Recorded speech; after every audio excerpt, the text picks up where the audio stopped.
Through this story, learners will practice reading, listening, and comprehension while learning about the challenges and changes in the US, Trump's offer to South Africa, and why South Africa rejects the offer.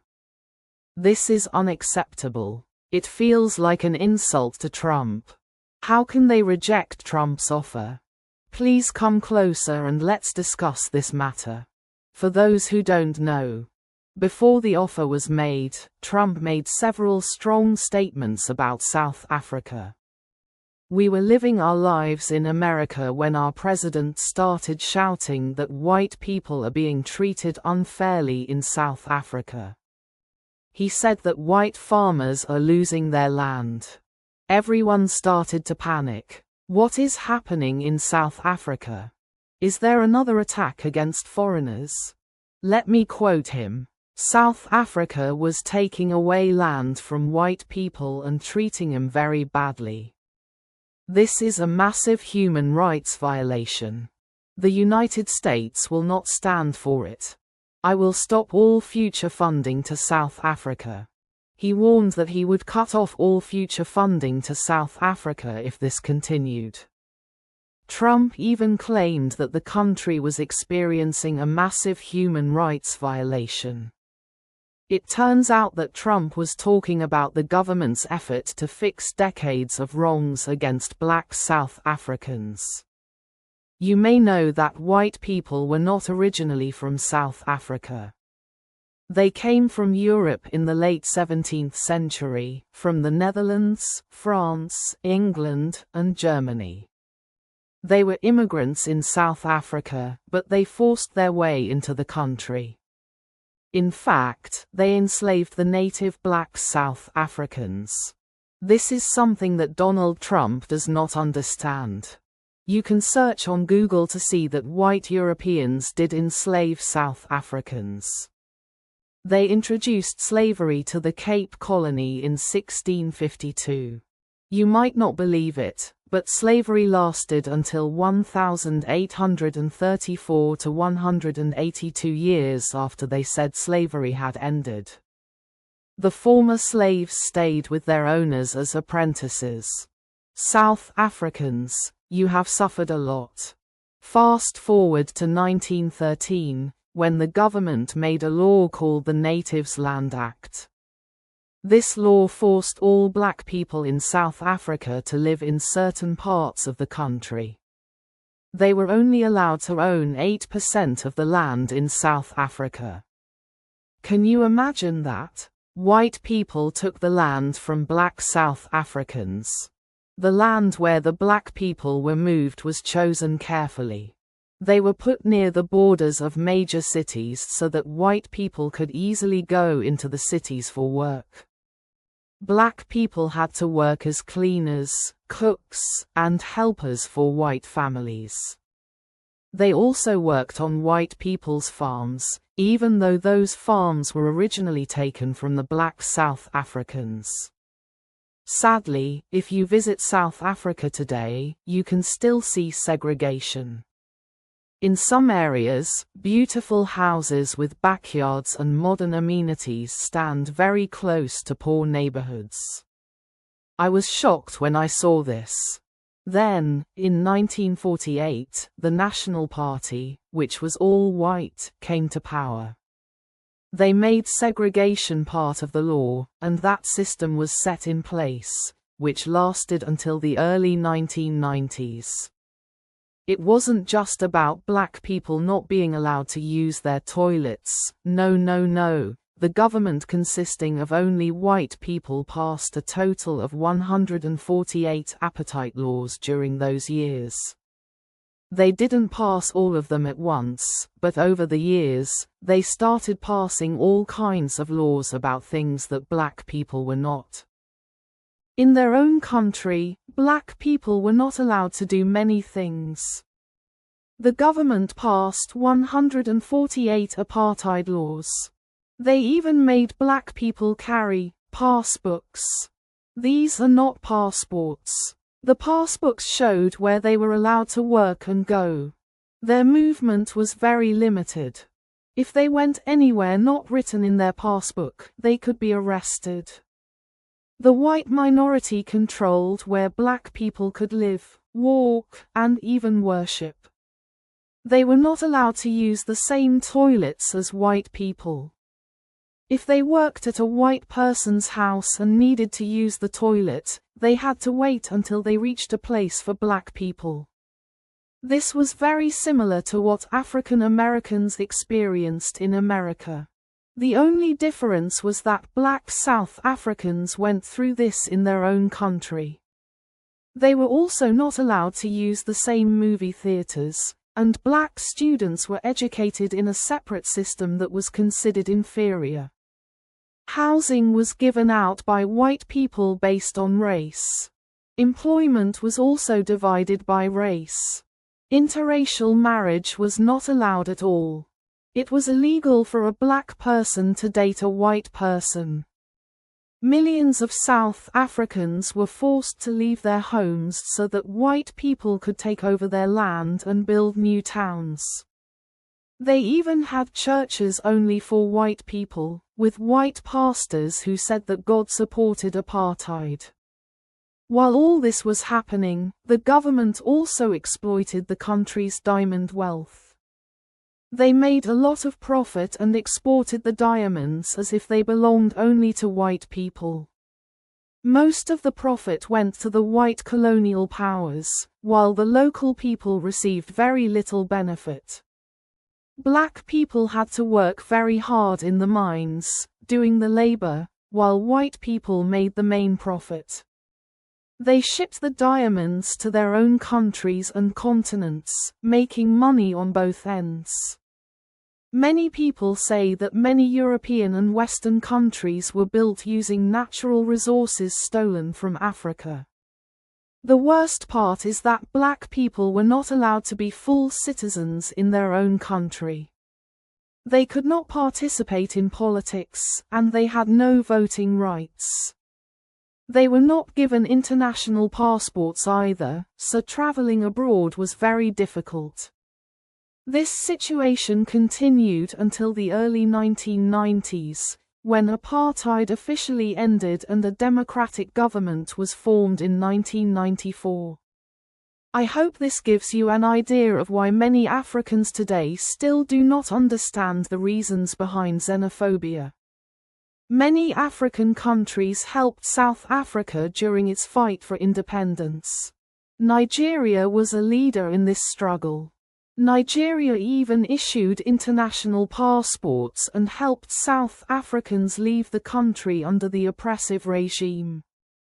Some people say that the reason some South Africans do not like other black Africans is that they are still healing from apartheid.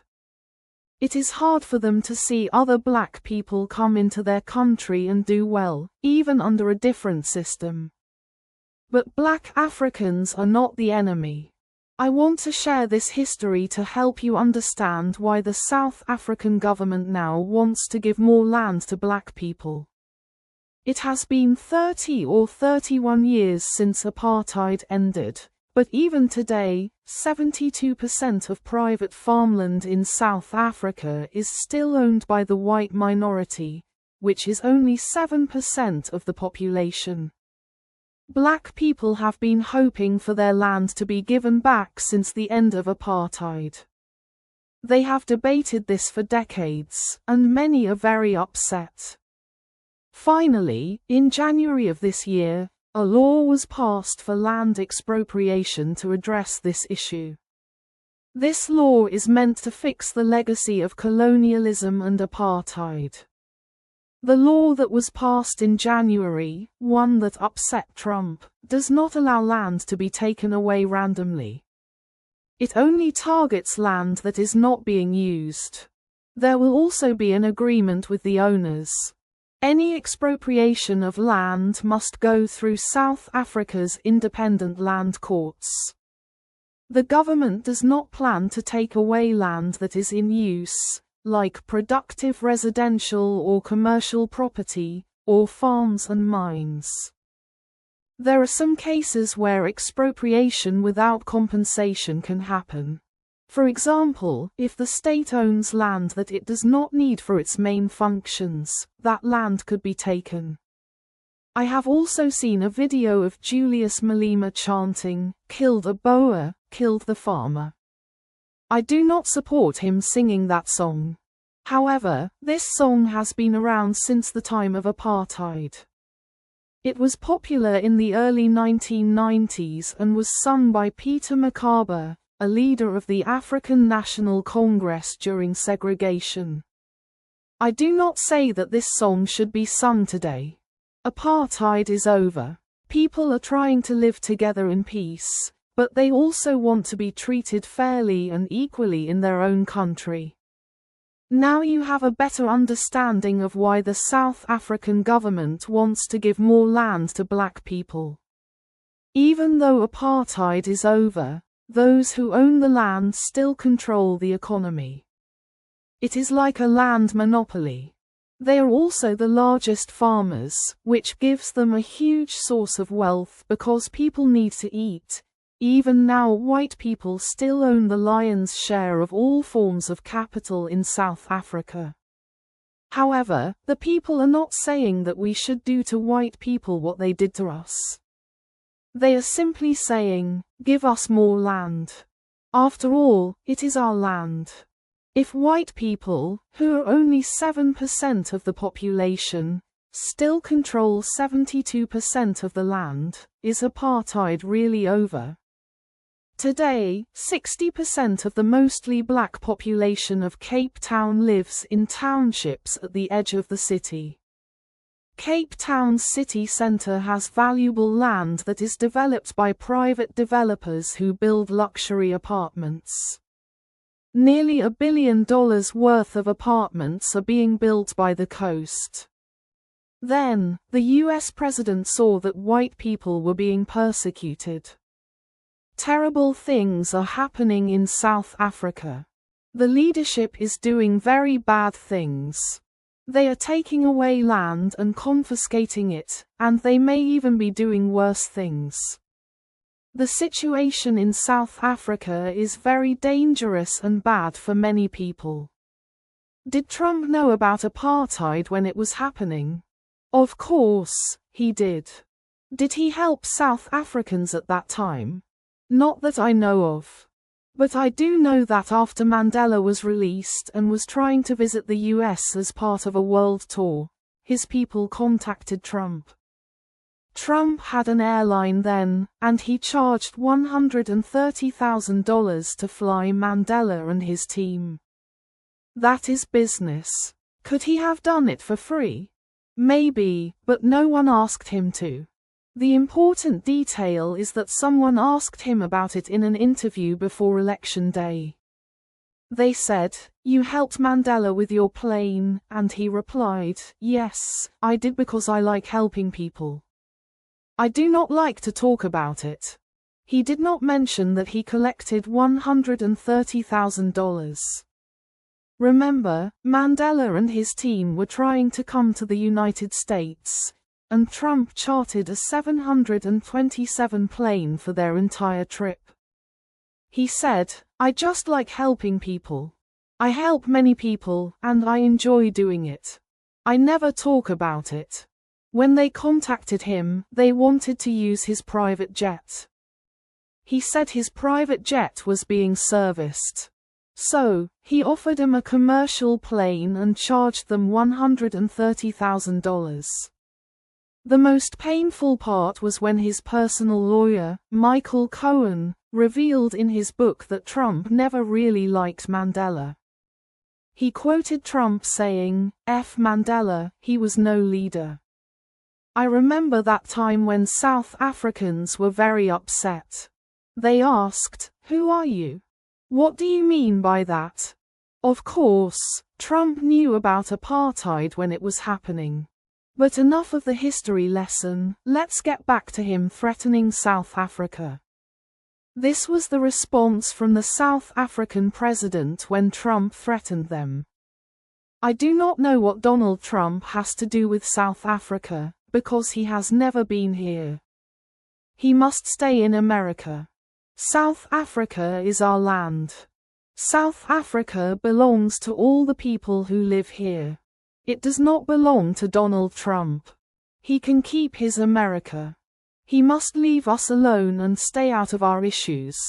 Other Africans, who are not from South Africa, please tell me. Can your president speak to Trump like that? Let me know in the comments. I am sure many of you have more to say.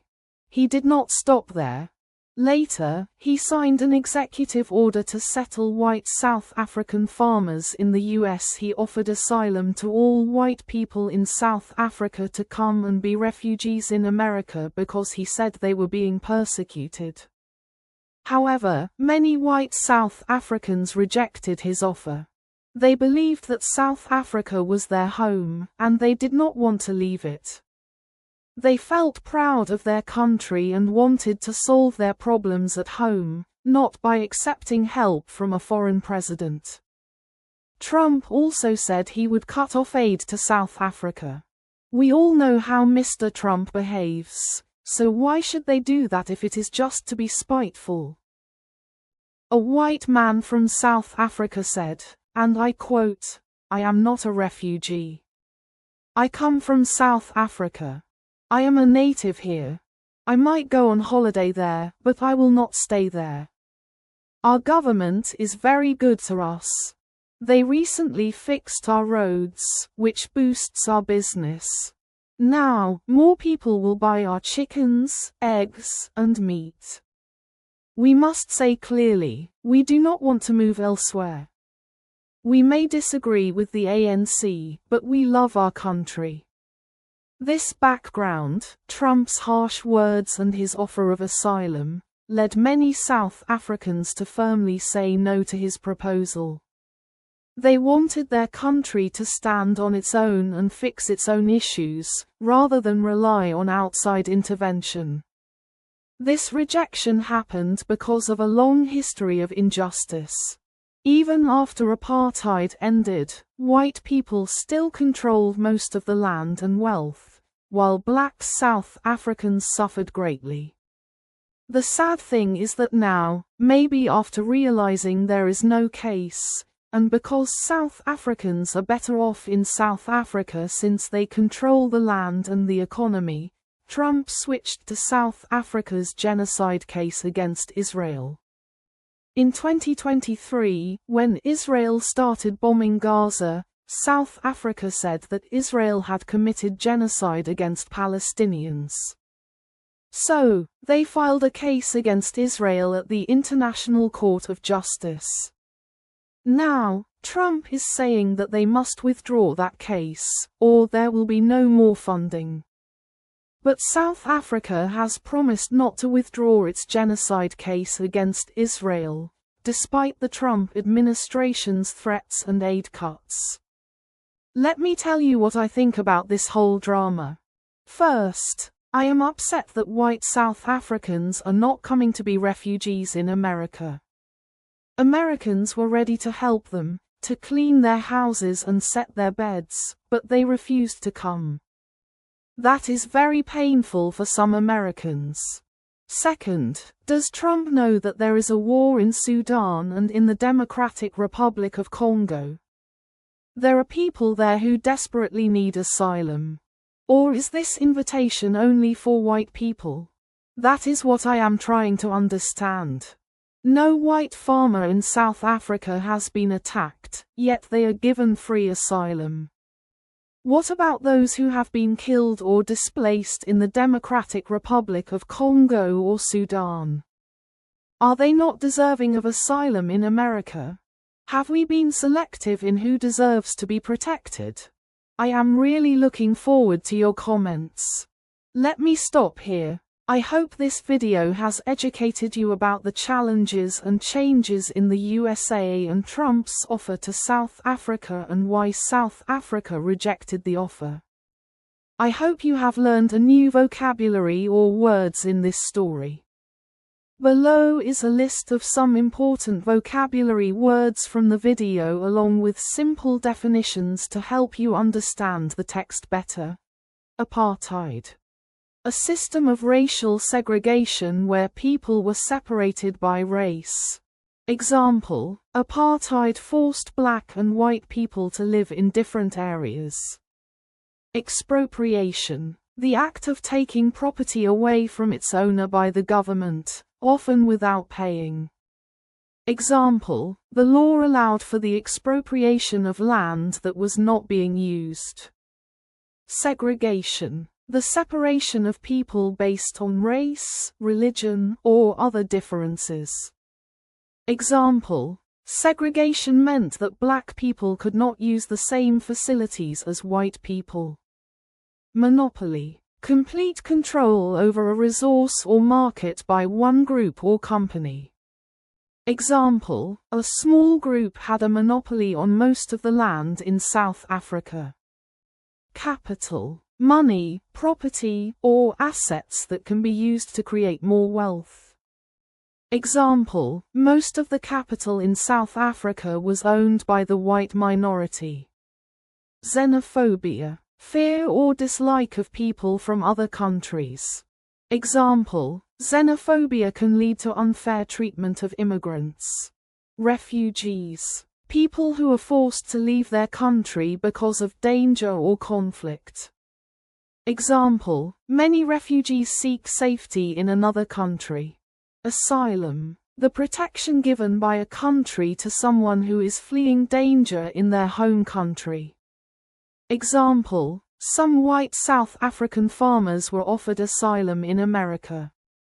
Executive order, a command from the president that directs how the government operates.